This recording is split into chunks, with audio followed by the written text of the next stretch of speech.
Hello students, welcome to Salem வெற்றி Tamil NEET academy. நான் உங்களோட சக்திவேல் சார். இந்த வீடியோவில் நம்ம எதை பற்றி பார்க்க போகிறோம் அப்படின்னு கேட்டிங்கன்னா, ரீநீட்டில் 3வது கேள்வியை டிடியில் இன்னும் டிஸ்கஸ் பண்ண போகிறோம். இந்த கொஷின் பார்த்திங்கன்னா ரொம்ப டிஃபிகல்ட்டான ஒன்று ஸ்டூடெண்ட்ஸ் சொல்கிறாங்க. ஏன்னா இந்த சுழற்சி இயக்கவியல் அப்படின்னாலே நமக்கு ஒரு இமேஜின் பண்ணுறது ரொம்ப கஷ்டமான ஒன்று. அதனால் நிறைய நான் ப்ராக்டிக்கல் எக்ஸாம்பிளோடைய இந்த கொஷினை நான் டிஸ்கஸ் பண்ணுறேன். இது 2 வேல இந்த ப்ராப்ளமை நம்ம அணுகலாம். ஒன்று ஃபார்முலாவோட, இன்னொன்று ஃபார்முலா இல்லாமல் டைரெக்டாக கான்செப்டோட. 2யுமே நான் புரிய வைக்கிறேன். இது தமிழ் வழியில் நம்ம அதை டிஸ்கஸ் பண்ண போகிறோம். இதுக்கான இங்கிலீஷ் மீடியம் டிஸ்கஷன் அதுவும் ரெடி ஆகிடுச்சு. இந்த வீடியோ அப்லோட் ஆகிறப்போ சேம் டைமில் அதுவும் அப்லோட் பண்ணியிருப்பேன். இங்கிலீஷ் மீடியமாக இருந்தால் நீங்கள் அதை பாருங்கள், தமிழ் மீடியமான இந்த காணொலியை நீங்கள் முழுசாக பார்க்கலாம். சரி, நம்ம இப்போ கொஷினை பார்ப்போம். இப்போ அதில் காட்டியிருக்க இல்லையா, இந்த ஒரு திரைப்பட காட்சி மூவி சீன் மூலமாக நம்ம பார்த்திங்கன்னா இந்த கொஷினை டக்குன்னு போட்டுடலாம். பட் இது கொஞ்சம் ஓரமாக இருக்கட்டும். நம்ம ஃபார்முலா பேஸில் கான்செப்டை டெப்த்தாக அண்டர்ஸ்டாண்ட் பண்ணிவிட்டு ஃபார்மல் சொல்யூஷன் இருக்கு இல்லையா, அதை பார்த்துட்டு அகைன் இதை பார்க்கலாம். சரி, ஓகே. இப்போ கொஷின் ஒரு டைம் நம்ம டிஸ்கஸ் பண்ணுவோம் எப்படின்ட்டு. ஒரு மெலிதான கிடைமட்ட வட்டு அதன் நிலையான மையம் ஓ வழியாக செல்லும் ஒரு செங்குத்து அச்சை பற்றி சுழல்கிறது அப்படிங்கிறாங்க. என்ன சார் அப்படின்னா, நிலையான கிடைமட்ட வட்டு. ஃபஸ்ட் விஷயம் பார்த்திங்கன்னா வட்டு அப்படின்னா என்னென்னு பார்க்கலாம். வட்டுனா ஒரு தட்டு மாதிரி, ஒரு பிளேட் மாதிரின்னு வச்சுக்கலாமே. அதன் நிலையான மையம் ஓ வழியாக செல்லும் ஒரு செங்குத்து அச்சை பற்றி சுழல்கிறது அப்படின்னு என்ன சார் அப்படின்னா, கவனிங்க, இதுதான் அந்த வட்டு. என் கை மாதிரி, இந்த கையை இமேஜின் பண்ணிக்க, இந்த வட்டு. இதுக்கு செங்குத்தா, இது கிடைமட்டம். இதுக்கு செங்குத்துனா இப்படி வச்சா கிடைமட்டம், உங்களை பார்த்த மாதிரி திருப்பினா அது செங்குத்து. சார் பார்த்திங்கன்னா இந்த வட்டில் மையத்தில் இப்படி வச்சு ஒட்டிடுறேன், எதை இந்த கம்பி மாதிரி இருக்கக்கூடிய ஒரு அமைப்பை. சார் எதை பிடிச்சி சுற்றினா, இங்கே பாரு என் கை சுற்றுதா, சார் எதை பிடிச்சி சுற்றினா என் கை சுற்றுது. அதே மாதிரி இந்த இடத்துல இங்கே செங்குத்தாக ஒரு அச்சு வச்சு அதை பிடிச்சிக்கிட்டு இந்த வட்டு சுற்றுதுங்கிறான். சுற்றினாலே அந்த இடத்துல என்ன உருவாகும்? கோண உந்தம். அதுதான் சொல்லியிருக்கா. அதுக்கு முன்னாடி நம்ம இந்த வட்டோட கோண உந்தம் என்னவாக இருக்குன்னு கேட்டிங்கன்னா, மையத்தில் தான் பிடிச்சி சுற்றுறோம். அப்போது மைய நிறையோட கோண உந்தம் எல்சிஎம். இது ஞாபகம் வச்சுக்கோங்க. இப்போ கேள்வி பார்க்கலாம்.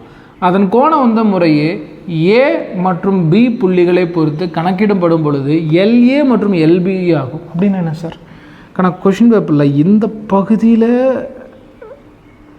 ஒரு புள்ளி வச்சு அங்கே ஒரு குச்சி வச்சு அதை சுற்றினா அதுக்கேற்ற மாதிரி இந்த வட்டு சுற்றுச்சுன்னா அதோட மதிப்பு எல்ஏவாம், கோண உந்தம்.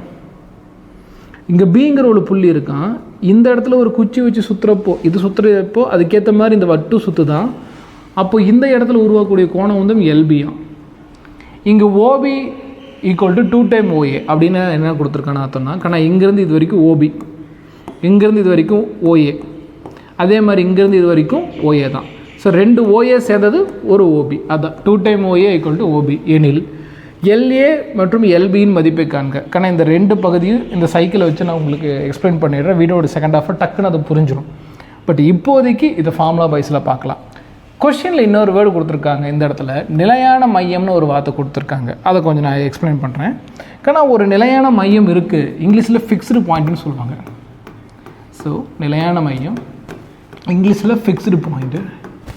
இந்த இடத்துல இருக்கக்கூடிய ஒரு நிறை, அது மைய நிறையாக இருக்கும் பட்சத்தில் அதோட திசைவேகம் 0. இதை வெலாசிட்டி இங்கிலீஷில் சொல்லுவாங்க, தமிழில் திசைவேகம்.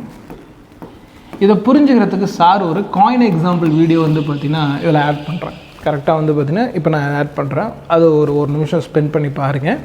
இந்த ஸ்டேட்மெண்ட் என்னென்னு உங்களுக்கு புரியும். ஓகேங்களா? இப்போ அதை ஆட் பண்ணுறேன் பாருங்கள். ஆமாம், இப்போ பார்த்திங்கன்னா இதுதான் ஒரு காயின். இந்த காயின் மூலமாக நான் சென்டர் ஆஃப் மாஸ் அப்படிங்கிறது ஃபிக்ஸ் ஆகிறப்போ அதோட வெலாசிட்டி 0வாக இருக்கும் அப்படிங்கிறதுக்கான எக்ஸாம்பிள் பார்க்கலாம். இப்போ இதுதான் சென்டர் பாயிண்ட். காயின் ஒன்று எடுத்துக்கிறேன், இது சென்டர் பாயிண்ட். இந்த சென்டர் பாயிண்ட் லைனும் இப்போ இந்த இடம் ஏதோ ஒரு இடத்த எக்ஸாம்பிள் வச்சுக்கிறேன். இதையும் ஒரே கோட்டில் வச்சுக்கிறேன். வச்சுட்டு சார் இப்படி சுற்றி விட்றேன்.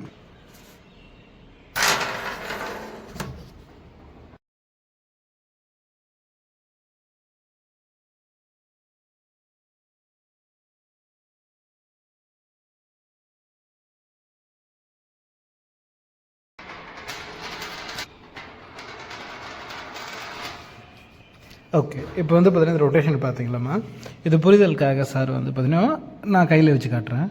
இப்போ பார்த்திங்கன்னா இது இப்படி ரொட்டேட் ஆகுதுல்ல, இப்படி சுற்றுது. இப்படி சுற்றிக்கிட்டு இருக்கச்சு நீங்கள் பார்க்கலாம், எல்லா இடத்துலையும் இல்லை, ஒரு குறிப்பிட்ட இடத்துல ஒரே இடத்துல இப்படி சுற்றிட்டு இருந்திருக்கும். இப்படி தூரமாக போய் சுற்றுறது இல்லை, இப்படி ஒரே இடத்துல பார்த்திங்கன்னா இப்படி சுற்றிட்டு இருந்திருக்கும். நான் கேமரா படம் இப்படி வைக்கிறேன். இந்த மாதிரி இங்கே ஒரே இடத்துல இப்படி சுற்றிட்டு வந்துருச்சு இல்லையா, இந்த இடத்துல தான் வந்து பாருங்கம்மா, இது ஏன் ஒரு இடம் விட்டு இன்னொரு இடம் நகரில் ஒரே இடத்துல இப்படி சுற்றுறதுக்கு ரீசன் என்னென்னு கேட்டிங்கன்னா, ஆனால் இந்த இடத்துல இருக்கக்கூடிய வெலாசிட்டி பாயிண்ட்டும் அண்டு டேபிளில் இந்த இடத்த வச்சுக்கலாம். சும்மா எக்ஸாம்பிளுக்கு இந்த ஃபிக்ஸ்டு லைன் அப்படிங்கிறது இதுதான். ஸோ இந்த இடத்துல வந்து பார்த்திங்கன்னா வெலாசிட்டி கிடச்சிச்சின்னா இது நகரும், சுற்றிக்கிட்டே நகரும். ஒருவேளை இந்த லைனில் வெலாசிட்டி கிடைக்கலனா, விச் மீன்ஸ் சென்டர் ஆஃப் மாஸில் வெலாசிட்டி கிடைக்கல அப்படின்னா இது இங்கேயே சுற்றும். இங்கேயே சுற்றினா இது இங்கே ஃபிக்ஸ் ஆகிடுச்சுன்னு அர்த்தம். இங்கேயே சுற்றுச்சுன்னா இது ஃபிக்ஸ் ஆகிடுச்சுன்னு அர்த்தம். அப்போது ஒரு இடத்துல ஃபிக்ஸ் ஆகி சுற்றுது அப்படின்னா அதோட சென்டர் ஆஃப் மாஸ், அதோட வெலாசிட்டி 0. ஓகே, வீடியோ முழுசாக பார்த்துட்டிங்களா? ஸோ இப்போ உங்களுக்கு ஒரு விஷயம் புரிஞ்சிருக்கும். சார் அந்த காயினை ரொட்டேட் பண்ணுறப்போ நடுவில் கூடிய அந்த லைன் மைய நிறை அப்படிங்கிறது வந்து பார்த்திங்கன்னா நகராது, ஒரே இடத்துல சுற்றிட்டு இருந்துச்சுன்னா அப்போ அந்த இடத்துல வந்து பார்த்திங்கன்னா திசைவேகம், அதோட வெலாசிட்டி அப்படிங்கிறது 0. சரி, இது ஞாபகம் வச்சுக்கலாம். இப்போ பேக் டு த கொஷினில் வந்து பார்த்திங்கன்னா இப்படி ஒரு வட்டு கொடுத்துருக்காங்க சரியா, இது சுற்றுது. இது சுற்றுறப்போ இதோட மைய நிறையை பொறுத்து மையத்துலேருந்து சுற்றுறோம், அதனால் மைய நிறையை பொறுத்து கோணம் வந்து LCM. சரி, இங்கேருந்து ஒரு A பாயிண்ட் எடுத்துக்கிறோம், இங்கே இதோட கோணம் வந்து LA. இன்னொரு B பாயிண்ட் எடுத்துக்கிறோம், அதோட கோணம் வந்து LB. கொஷின் பேப்பர் படி இது கொடுத்துருக்காங்க. NCERTல ஒரு கான்செப்ட் உண்டு, தமிழ்நாடு புக்கில் இருக்குது, SCERTலையுமே அது உண்டு.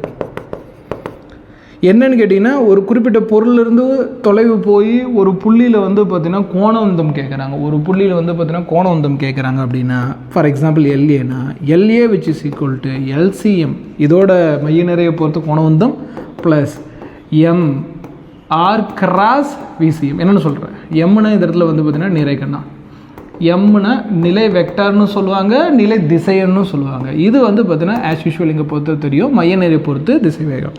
அதே மாதிரி LBக்கு நம்ம இதே ஃபார்முலா அடாப்ட் பண்ணிக்கலாம், LCM plus MR cross VCM.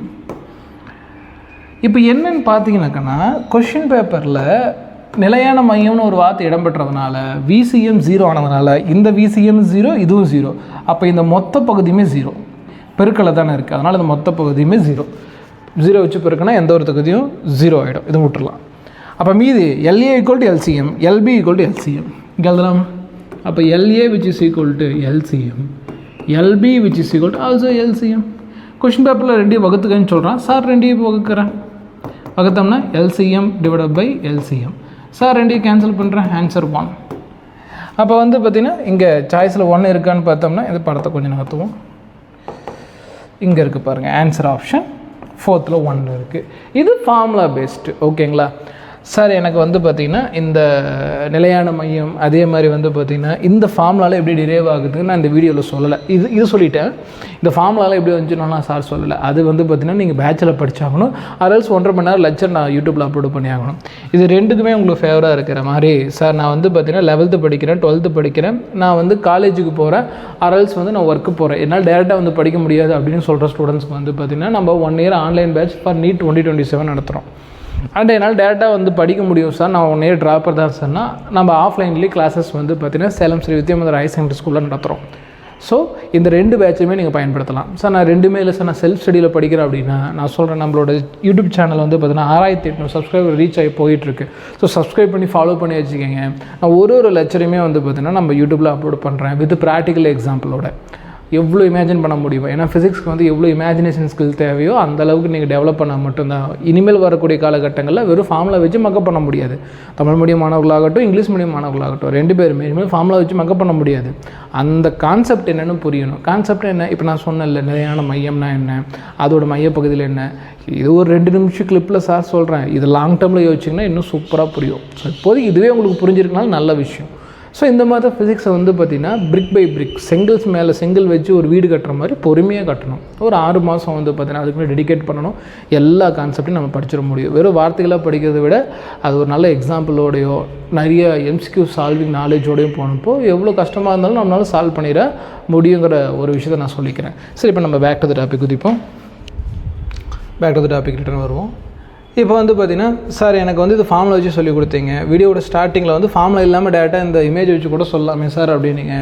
எப்படி சார் சொல்கிறதுனா இங்கே பாருங்கள், நான் சொல்கிறேன், இதெல்லாம் க்ளீன் பண்ணிடலாம் கொஞ்சம்.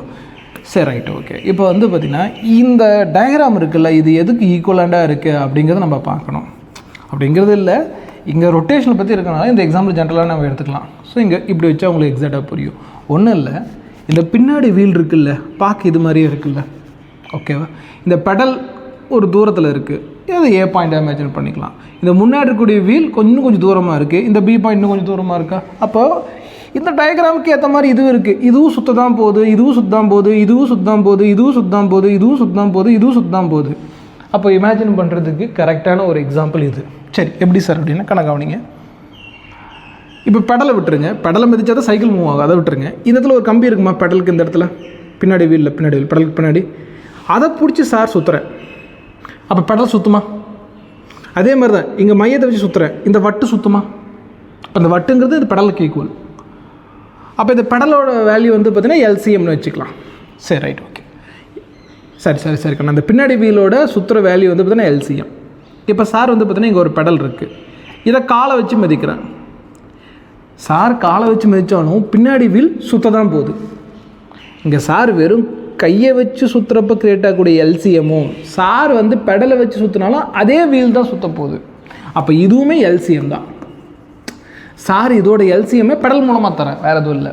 சரி, இது ஏக்கு ஈக்குவலாக இங்கே பாருங்கள், இந்த இடத்துல அந்த பெடலுக்கு இடத்துல இந்த ஏங்கிறது ஒரு தொலைவு இருக்குது.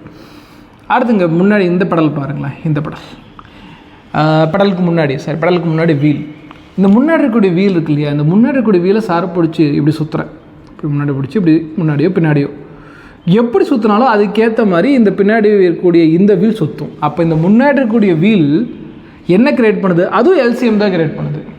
ஸோ இதுவுமே எல்சிஎம்காக தான் வேலை செய்யுது. அப்போ பி பாயிண்ட் எல்சிஎம் தான் வேலை செய்யுது. அப்போது இந்த இடம் வந்து எல்சிஎம்காக வேலை செய்யுது அப்படின்னா ஏ பாயிண்ட்டு எல்சிஎம்காக வேலை செய்யுது, பி பாயிண்ட்டு எல்சிஎம்காக வேலை செய்யுது. அப்போ இது ரெண்டுமே ஈக்குவல். அப்போ சார் வந்து பார்த்திங்கன்னா ரெண்டையுமே வந்து பார்த்தீங்கன்னா டிவைட் பண்ண சொன்னாங்க, ரெண்டையும் கேன்சல் பண்ண ஆன்சர் பண்ண. மறுபடியும் சொல்கிறேன், இப்போ ஒரு சைக்கிளை பொறுத்த வரைக்கும் நான் பெடலை மிதித்தாலும் சரி, முன்னாடி கூடிய வீல் சுற்றினாலும் சரி, பின்னாடி கூடிய வீல் சுற்ற போகுது. அது பின்னாடி வீலை தனிப்பட்ட முறையில் சுற்றுற விஷயத்த இங்கேயே நம்ம என்ன பண்ணலாம், தனிப்பட்ட முறையில் உருவாக்கி அதை செலுத்திட முடியும்.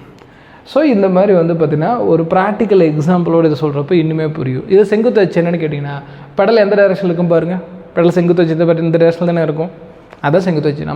நம்ம தினசரி பயன்படுத்தக்கூடிய பொருட்கள், தினசரி பயணத்துக்கு பயன்படுத்தக்கூடியதோ இல்லை ஃபேனோ, இந்த மாதிரி எல்லா விஷயத்துலையுமே வந்து பார்த்திங்கன்னா ஃபிசிக்ஸ் இருக்குது, ஓகேங்களா? இந்த விஷயத்தில் மட்டும் தான் ஃபிசிக்ஸ் இருக்குது, டோனி அடிக்கிற ராக்கெட் ஷாட்டில் மட்டும் தான் ஃபிசிக்ஸ் இருக்குன்னா நீங்கள் முட்டாள். அப்படிலாம் கிடையாது. எவ்ரிதிங், எல்லா இடத்துலையுமே ஃபிசிக்ஸ் உண்டு. அதை நம்ம வந்து பார்த்திங்கன்னா நம்ம சிலபஸோடு கம்பைன் பண்ணணும், அவ்வளோதாங்கண்ணா, ஓகேவா? டோனி அடிக்கிற ஷாட்லேயுமே ஃபிசிக்ஸ் உண்டு, அதை தாண்டி ஃபிசிக்ஸ் உண்டு.